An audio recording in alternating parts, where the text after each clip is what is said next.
my attitude towards networking changed in time.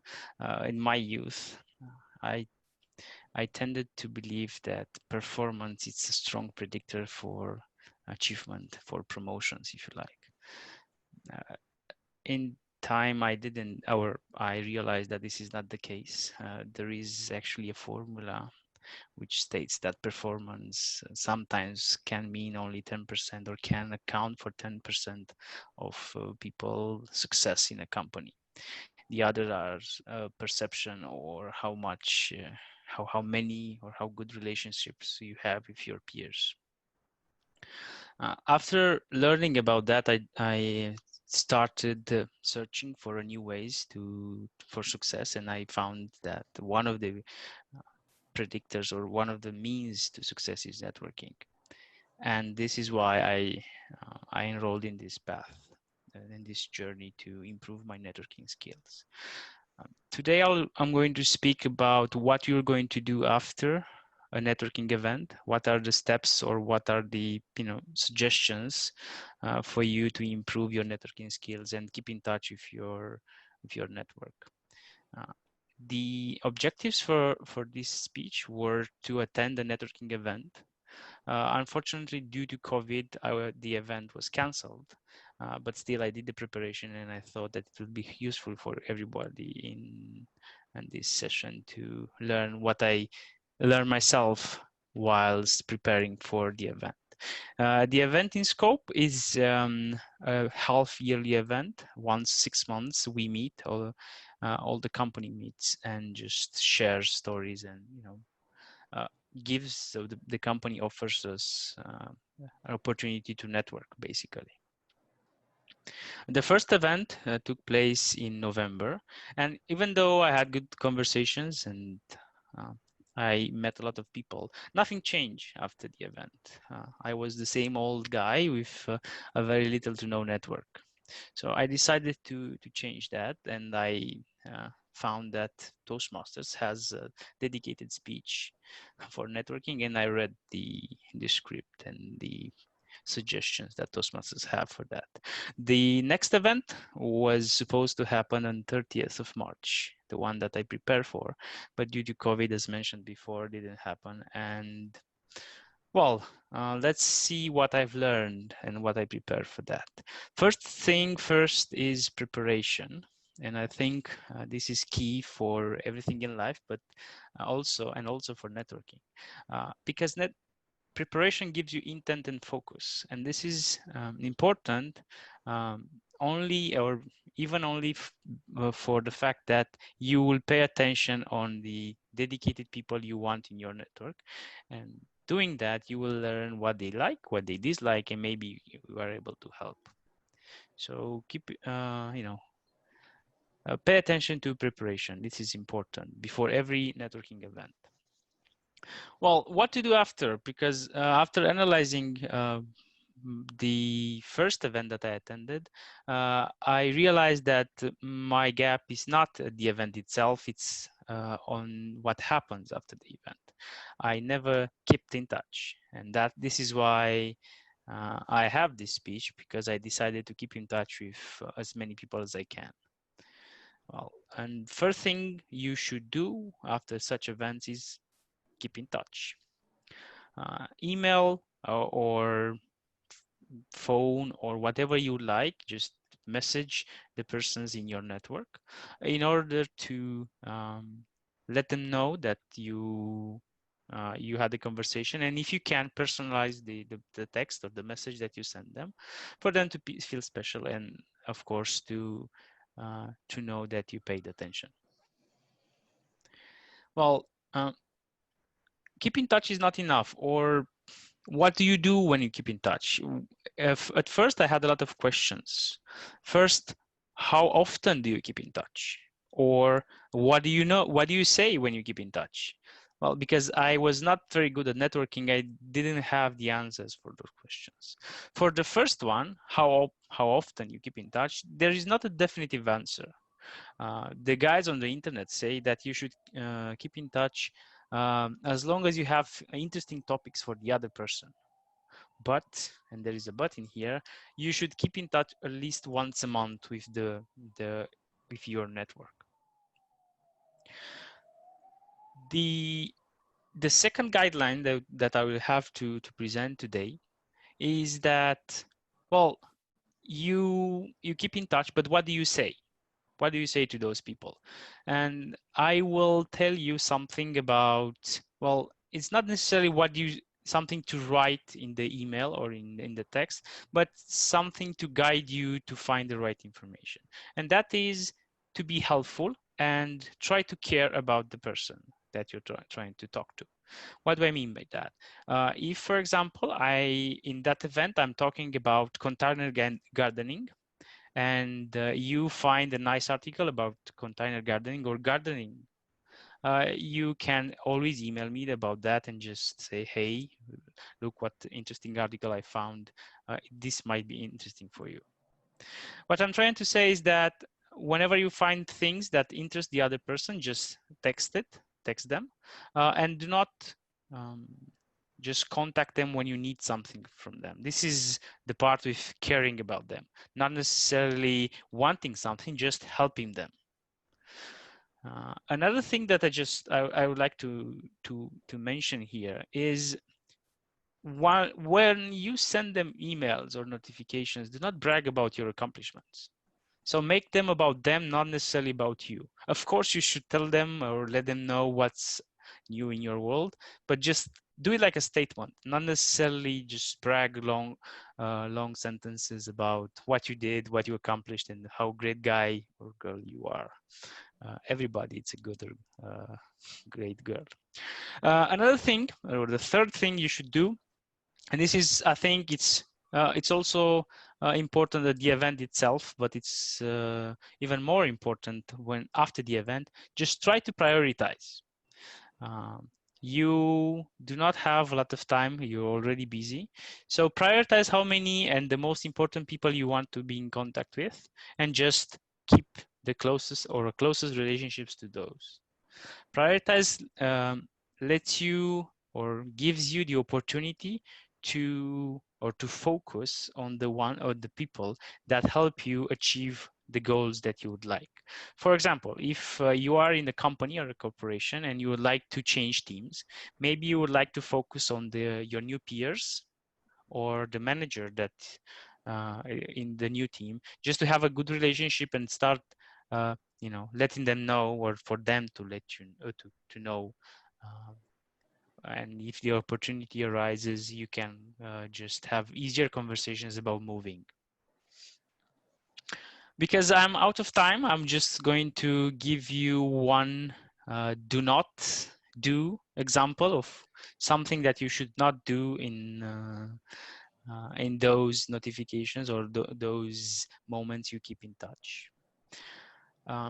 Well, everybody uses social media, and social media, it's important and allows you most of the times to keep in touch. But keep in mind that social media implies a certain level of connection.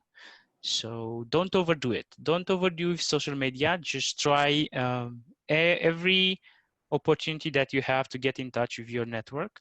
That may be phone, that may be email, social media, text, or why not a coffee. Meeting someone face to face is very different from texting the person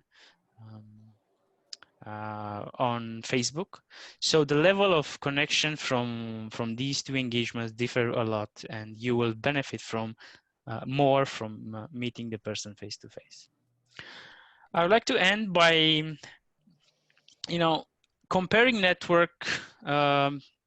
networking with the stars. And let's say that the stars are already already on the sky, but on the day you will never see them. The sun, it's there, it's shining brighter than the stars, and you always will see the sun, not the stars.